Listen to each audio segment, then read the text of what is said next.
Pulmonary embolism में बहुत बार सुनने को मिलता है कि हार्ट की नसों के अंदर क्लॉट आ गया, टांगों में नसों के अंदर क्लॉट आ गया, ब्रेन के अंदर क्लॉट आ गया, लेकिन बहुत कम सुनने को ये मिलता है कि लंग्स के अंदर क्लॉट आ गया।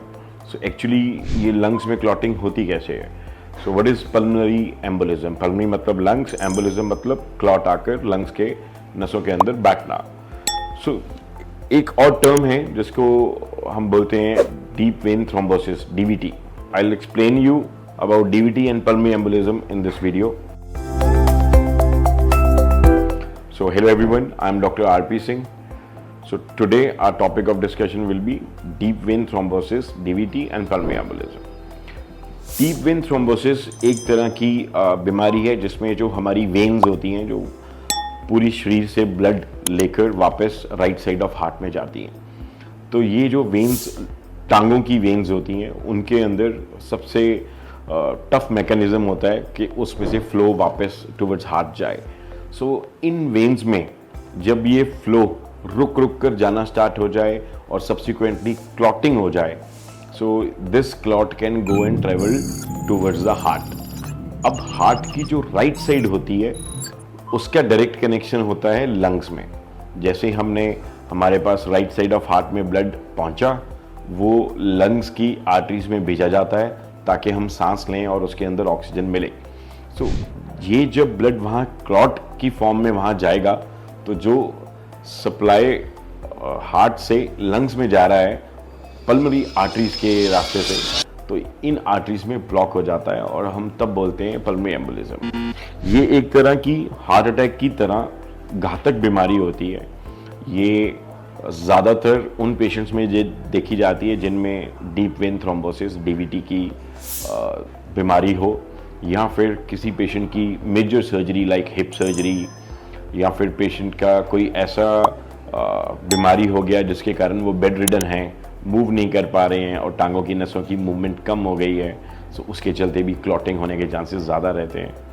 सो डीप वेन थ्रोम्बोसिस अपने आप में पेशेंट को कई बार लिमिट कर देता है चलने फिरने में, टांगों में दुखन आना, टांगों में सोजिश आना, टांगों की हार्डनेस फील होना।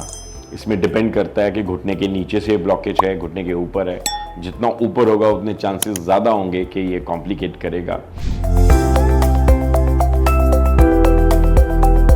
What are the treatment options for these? So पहले मैं आपको टीवीटी का ट्रीटमेंट समझाता हूँ कि एक खून पतला करने की गोली होती है।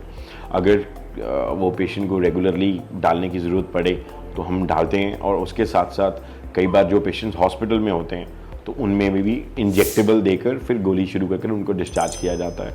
बहुत सारे surgeons, anaesthesia teams and cardiologist ये प्रिस्क्राइब करते हैं कई पेशेंट्स को इंजेक्टेबल सर्जरी करने से पहले, ताकि प्रिवेंट किया जाए कि पल्मोनरी एम्बोलिज्म एटलीस्ट उस सर्जरी के पेरी ऑपरेटिव पीरियड में ना हो।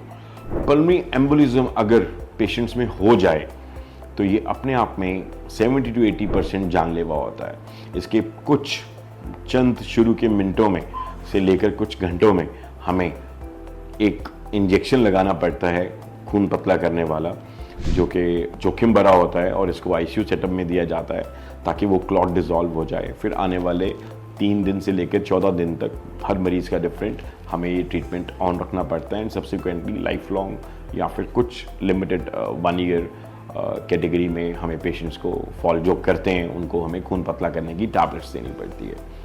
सो guys, how to prevent deep vein thrombosis? Medically आपके जो भी सर्जन होंगे वो इंजेक्टेबल्स देकर सर्जरी से पहले प्रिवेंट करने की कोशिश कर सकते हैं।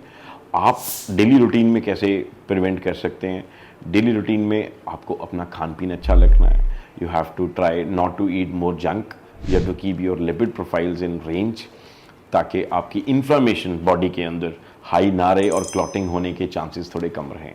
These are the indirect benefits by keeping your diet and lifestyle in a good way, ताकि आपको क्लॉटिंग, चाहे वो टांगों की है, चाहे वो हार्ट की है, चाहे वो लंग्स की है, वो कम हो।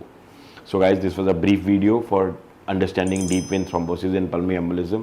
In case you need any more information, kindly drop a message in the comment box. I will get back to you.